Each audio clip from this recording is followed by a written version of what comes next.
Hello friends, welcome back to Indian stock Bazaar. दोस्तों, कैसे हो आप लोग। दोस्तों देखिए कितनी वोलेटाइल मार्केट है और देखिए 23,000 के करीब लास्ट वीक में हम बात करें तो 23,000 के करीब टच करने की हम बात कर रहे थे। लेकिन देखिए 3 दिन के अंदर, यानी कि ये सिर्फ 2 डेज़ की अगर हम बात करें, अगर हम लास्ट वीक को छोड़ दें तो 2 डेज़ के बाद देखिए यहाँ पर कहाँ 22,000 को मार्केट छूने को आ रखी है और 22,080 एज लो एज 22,070-80 के करीब का आज का लो बनाया है और लगातार गैप डाउन हो रहा है। और जैसे कि मैं हमेशा अपनी वीडियो में भी बात करता आ रहा हूँ अभी काफ़ी टाइम से, कि देखिए अभी थोड़ा कोशियस होने का टाइम आ गया है। बिकॉज ऑफ कि एक तो काफ़ी बड़ा इवेंट है इंडिया के अंदर, जिसको कि हम जो कि इलेक्शंस हैं, जो कि लोकसभा के इलेक्शंस हैं। सबसे बड़ा इवेंट ये है। और दूसरा जियोपॉलिटिकल जो इस समय दोस्तों काफ़ी जो अगर हम बात करें तो देखिए ईरान ईरान और इजराइल का जो इस समय चल रहा है, तो वो भी एक मार्केट के लिए टेंशन का बना हुआ है, क्योंकि देखिए कुछ ना कुछ चलता जा रहा है। जियोपॉलिटिकल भी सही से नहीं चल रहा।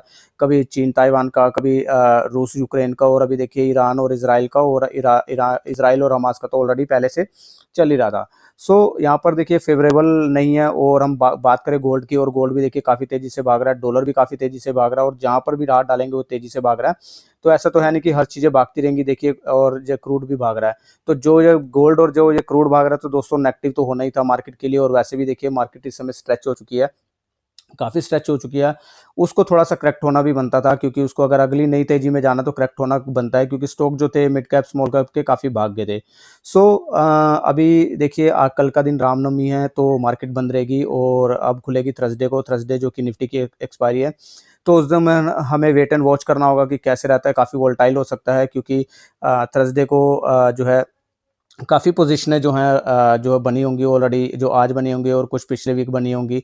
तो उनका जो है इस समय जो रोल ओवर चलेगा, यानी कि कुछ बदलेंगी। तो जो वोलेटाइल, मेरे को लग रहा है कि काफ़ी वोलेटाइल रह सकता है। और नीचे देखिए अभी मार्केट को जाके समझते हैं कि मार्केट का क्या हाल है।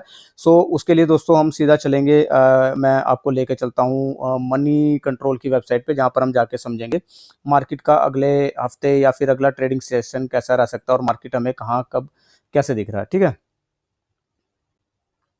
दोस्तों, ये रहा आपके सामने मनी कंट्रोल की वेबसाइट आ गई। और यहाँ पर देखिए निफ्टी की बात करें, सारे के सारे इंडाइसिस यहाँ पर गिरते हुए नजर आ रहे थे। यहाँ पर निफ्टी बैंक और निफ्टी मिड कैप भी गिरता हुआ नजर आ रहा था। अगर मैं सारे इंडाइसिस की बात करूंगा तो यहाँ पर आप देखेंगे तो सारे रेड में नजर आ रहे हैं। ओनली अगर हम बात करें तो दोस्तों यहाँ पर निफ्टी स्मॉल कैप की अगर बात करें तो निफ्टी स्मॉल कैप थोड़ा सा पॉजिटिव नजर आ रहा है।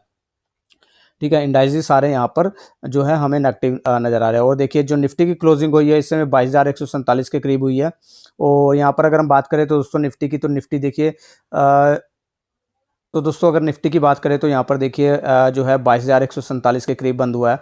और अभी जो इसने जो लो बनाया है वो 22,070-80 के करीब का बनाया है, जो मैं ऑलरेडी बता चुका हूँ आपको। और निफ्टी बैंक की बात करें तो निफ्टी बैंक भी देखिए रिकवर होने के बाद ये 47,484 के करीब का बंद हुआ। तो ऑलमोस्ट 47,500 के करीब ये क्लोज हुआ है। तो अगर हम इंडाइसिस की बात करें तो सारे इंडाइसिस यहाँ पर गिरते हुए नजर आ रहे हैं। और एक बार हम जरा इसको अंदर से देख लेते हैं, जैसे निफ्टी 50 में। तो निफ्टी 50 का देखिए यहाँ पर अगर हम ब्रेथ देखेंगे तो दोस्तों यहाँ पर हमें क्या नजर आ रहा है कि जो निफ्टी 50 के स्टॉक्स हैं उसमें यहाँ पर आपको 34 देखिए गिरने वाले हैं और 15 सिर्फ बढ़ने वाले जो शेयर्स थे। और हालांकि देखिए जैसे मैंने बताया कि 22,080 के करीब का इसने लो लगाया, लेकिन उसके बाद में थोड़ा सा रिकवर करके 100-150 पॉइंट रिकवर करने के बाद 22,176 के करीब ये बंद हुआ है। ठीक है। और अगर निफ्टी बैंक की बात करें तो दोस्तों यहाँ पर निफ्टी बैंक का भी अगर हम ब्रेथ की देखने की बात करें तो ब्रेथ अगर देखेंगे तो यहाँ पर देखिए एडवांस डिक्लाइन रेशो, जो अगर हम बात करेंगे इस समय, मैं थोड़ा साइड पे कर देता हूँ। तो यहाँ पर देखिए अगर हम एडवांस डिक्लाइन रेशो की बात करेंगे तो दोस्तों यहाँ पर आप देखिए कि 11 इसमें गिरने वाले थे। बैंकिंग सेक्टर में सिर्फ एक शेयर था जो कि इस समय बढ़ने वाला था। तो मार्केट में ऑलरेडी देखिए यहाँ पर कमजोरी है, ये देखने से चलता है हमें। तो अभी जरा मार्केट की दूसरी ब्रेथ समझ लेते हैं। तो यहाँ पर, तो उसके लिए दोस्तों हम यहाँ पर प्रॉपर मार्केट के एडवांस डिक्लाइन रेशियो पे आते हैं। तो यहाँ पर देखिए सिनेरियो कुछ और ही नजर आ रहा है। अब यहाँ पर क्या नजर आ रहा है, जो बढ़ने वाले थे 1400 के करीब और जो घटने वाले थे 796 के करीब। तो काफ़ी बड़ा डिफरेंस है। जब हम इंडाइसिस की तरफ देखते हैं तो इंडाइसिस देखिए यहाँ पर काफ़ी वीक नजर आ रहे हैं। लेकिन अगर हम स्टॉक स्पेसिफिक की बात करें तो स्टॉक स्पेसिफिक यहाँ पर काफ़ी काम होता हुआ नजर आ रहा है। देखिए जो है यहाँ पर ग्रीन 1405 है और जो रेड है 796। तो गिरने वाले 796, 1405 बढ़ने वाले थे। तो मार्केट की अगर हम अंदर जाके ब्रेथ देखेंगे तो कुछ हो रही नज़र आता है। अब हम अगर अगर दोस्तों अगर हम टॉप गेनर्स की बात करें, अपने जो इंडियन मार्केट के टॉप गेनर की बात करें, तो सबसे ज़्यादा बढ़ने वाला आज एक्साइड इंडस्ट्री था। और जैसे कि आपको बताया कि एक्साइड इंडस्ट्री इस समय काफ़ी पॉजिटिव है और इसके बीच की एक खबर भी थी और उसके बाद से ये रुक नहीं रहा और देखिए आज भी 12% के करीब भागा है। तो यहाँ पर कहाँ लास्ट वीक में ये 300 साढ़े 300 के करीब ट्रेड कर रहा था, लेकिन 458 के करीब इस समय बंद हुआ है। दूसरा शेयर है जी एंटरटेनमेंट का है, तो जील है दोस्तों, यहाँ पर ये अभी वैसे कमजोर है, लेकिन यहाँ पर अभी थोड़ा सा यहाँ पर गिरावट थमती हुई नजर आ रही है। तीसरा एक स्टॉक है दोस्तों आयशर मोटर, जो कि काफी बुलिश नजर आ रहा है। इसका भी चार्ट के हम डिस्कस करेंगे अपनी किसी वीडियो में इसी वीक में। और उसके बाद लोरस लैब। और यहाँ पर अगर हम देखेंगे तो ये थे आपके जो 4 और ये 5 आपके मदरसा सोमी, जो कि 5 बढ़ने वाले मेन शेयर्स है। अगर हम टॉप लूजर की बात करेंगे तो टॉप लूजर में टॉप 5 में दोस्तों इन्फोसिस, एम्फासिस, कोफार्ज और गुजरात गैस और पीएनबी। तो यहाँ पर क्या नजर आ रहा है कि जो आईटी सेक्टर है वो यहाँ पर ज़्यादा वीक नज़र आ रहा है। आईटी सेक्टर के ज़्यादा शेयर्स हमें दिख रहे हैं। और बैंकिंग सेक्टर की हम बात करें, बैंकिंग सेक्टर में पीएसयू बैंक और दूसरा जो है प्राइवेट बैंक का, ये भी हमें कमज़ोर नज़र आ रहा है। तो यहाँ पर दोस्तों सोर्स स्टॉक स्पेसिफिक काम हो रहा है। तो अभी हम ओवरऑल एक बार थोड़ा सा चार्ट को भी समझ लेते हैं कि चार्ट के अंदर में क्या नज़र आ रहा है। तो हम सबसे पहले निफ्टी 50 में चलते हैं। तो निफ्टी 50 की अगर हम बात करें तो दोस्तों ये आपके सामने वीकली चार्ट खुल गया है। वीकली चार्ट खुलने के बाद दोस्तों यहाँ पर अगर हम बात करें, देखिए यहाँ पर जो अगर निफ्टी 50 की बात करें तो निफ्टी 50 देखिए यहाँ पर कहाँ पर इसने ये 22,800 के करीब का हाई लगाया था, लेकिन उसके बाद जो कैंडल बनी है ये काफ़ी नेगेटिव कैंडल बनी थी। अगर हम देखेंगे तो ये जो बनी है दोस्तों, ये जो बनी है शूटिंग स्टार कैंडल बनी है और वीकली पे बनी है, तो यानी कि काफ़ी बेरिश है।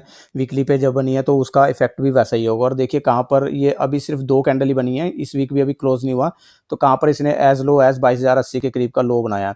तो अभी देखिए जैसे कि मैंने चार्ट पे ऑलरेडी लगा रखा, आपको एक ट्रेंड लाइन दिख रही होगी ब्लैक कलर की।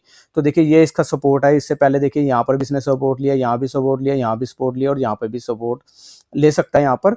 तो अभी एज ऑफ नाउ यहाँ पर यही नज़र आ रहा है कि दोस्तों यहाँ पर देखिए जो अगर हम ओवरऑल बात करेंगे तो यहाँ पर देखिए ये हाई हाई बना रहा था, लेकिन यहाँ जो है निफ्टी में डाइवर्जेंस नज़र आ रहा है। यहाँ पर आप देखेंगे कि जो आर एस आई है वो लोअर लो बना रही है। और अगर हम पैटर्न की बात करेंगे दोस्तों, यहाँ पर थोड़ा सा मैं डेली आपको डेली चार्ट पे लेके चलता हूँ। तो डेली चार्ट पे हमें क्या नज़र आ रहा है कि दोस्तों यहाँ पर देखिए ये 3 दिन से देखिए यहाँ पर इसने ये वीकली जो है गैप डाउन किया, फिर यहाँ पर भी गैप डाउन दिया। हालांकि यहाँ पर थोड़ी सी रिकवरी आती हुई नजर आई, लेकिन यहाँ पर जैसे कि मैंने बात किया कि दोस्तों यहाँ पर अभी भी यहाँ पर थोड़ा सा स्कोप है। यहाँ पर अगर हम बात करें, अगर इसी ट्रेंड लाइन को फॉलो करता है तो यहाँ पर अभी भी स्कोप है यहाँ पर। और इसका जो अगर हम सपोर्ट की बात करें तो इंस्टेंट सपोर्ट इस समय वीकली पे अगर हम बात करें तो यहाँ पर दोस्तों ये बन रहा है, ये देखिए ये कम से कम 21,918 के करीब का सपोर्ट बनता है, अगर हम as of now weekly chart की बात करेंगे तो। और दूसरा अगर हम बात करें तो दोस्तों यहाँ पर डबल टॉप बनता हुआ नजर आ रहा है। देखिए अगर हम बात करेंगे तो यहाँ पर डबल टॉप, एक टॉप ये बना और उसके बाद ये टॉप बना। और अगर ये जो कैंडल्स की बात करेंगे तो दोस्तों यहाँ पर ये आइलैंड रिवर्सल बन रहा है। ये देखिए एक डोजी यहाँ बनी, ये शूटिंग स्टार बनी और एक यहाँ पर बनी। तो यहाँ पर भी जो कैंडल स्टिक्स हैं वो नेगेटिव बन रहे हैं, आरएसआई में डाइवर्जेंस दिख रहा है। तो यहाँ पर थोड़ा सा कोशियस होने की जरूरत है। हालांकि यहाँ पर हमें सपोर्ट नियर बाय नजर आ रहा है, लेकिन फिर भी यहाँ से दोस्तों अभी भी यहाँ से भी 200-300 पॉइंट्स की गुंजाइश है और हो सकता है कि नीचे तक भी आ सकता है और उसके बाद रिकवर करे। तो हमें ये वीक वेट एंड वॉच करना होगा कि आखिर ये क्लोजिंग कहाँ पर होती है। तो एज ऑफ नाउ चार्ट में हमें जो नज़र आ रहा है कि वो यहाँ पर हमें जो है वीक ही नज़र आ रहा है। अगर हम बैंक निफ्टी की बात करेंगे तो दोस्तों बैंक निफ्टी में भी हमें ज़्यादा कुछ ऐसा ही नज़र आ रहा है कि जो कि इस समय इससे पहले स्ट्रॉन्ग नज़र आ रही थी, लेकिन अभी जब अगर हम बात करेंगे तो दोस्तों यहाँ पर भी हमें नेगेटिव ही नज़र आ रहा है। और यहाँ पर जैसे कि मैंने दिखा रखा है कि यहाँ पर देखिए ये कैंडल स्टिक यहाँ पर भी मैंने बना रखी है, जहाँ पर ये ऑलरेडी इससे पहले सपोर्ट लेके यहाँ पर ऊपर जाता आया, जो कि यहाँ पर देखेंगे यहाँ पर एक सपोर्ट लिया था, फिर यहाँ पर सपोर्ट लिया था, फिर यहाँ पर सपोर्ट लिया था।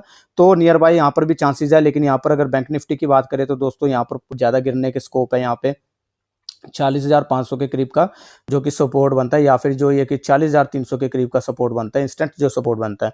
यहाँ ऊपर की बात करेंगे दोस्तों, अभी वीकली कैंडल हालांकि क्लोज नहीं हुई। यहाँ पर अगर बात करेंगे तो ये एक इवनिंग स्टार कैंडल बनता हुआ नजर आ रहा है। अगर मैं आपको थोड़ा सा बड़ा करके दिखाऊंगा तो यहाँ पर अगर जो कैंडल स्टिक बन रहा है ये इवनिंग स्टार पैटर्न के करीब का बनता हुआ नजर आ रहा है, जैसा बनता हुआ आ रहा है, जो कि एक बेरिश है ऑलरेडी।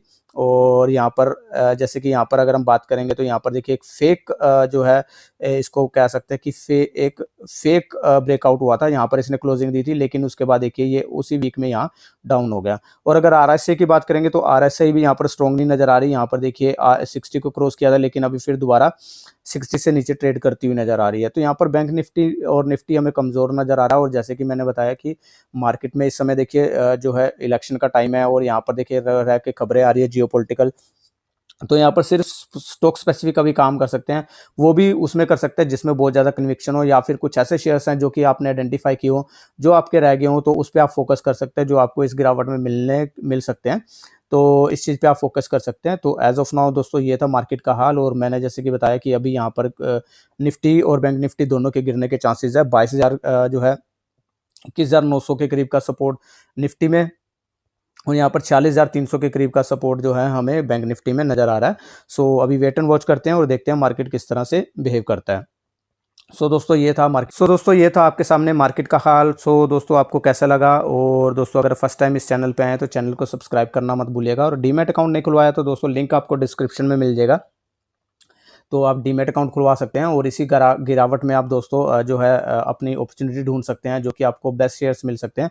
तो मैं आने वाले टाइम में आपको कुछ इन्वेस्टमेंट वर्दी शेयर्स भी देने वाला हूं, जो कि इन्वेस्टमेंट वर्दी शेयर्स हैं, और वो आपको इस समय अच्छे प्राइस में मिल रहे हैं। आपको जस्ट उसको क्या करना है, इस अपॉर्चुनिटी को ग्रैब करना है और उसको एक्यूमुलेट करना है एसआईपी बेस पे। मैं एक वीडियो बना के दूंगा, उसमें हम बात करेंगे कि कौन कौन से ऐसे शेयर्स हैं जो कि आपको बेस्ट प्राइस इस समय मिल रहे हैं। Thanks for watching the video दोस्तों, मिलेंगे एक नए स्टॉक के साथ, नई वीडियो के साथ। टिल देन बाय बाय, जय हिंद।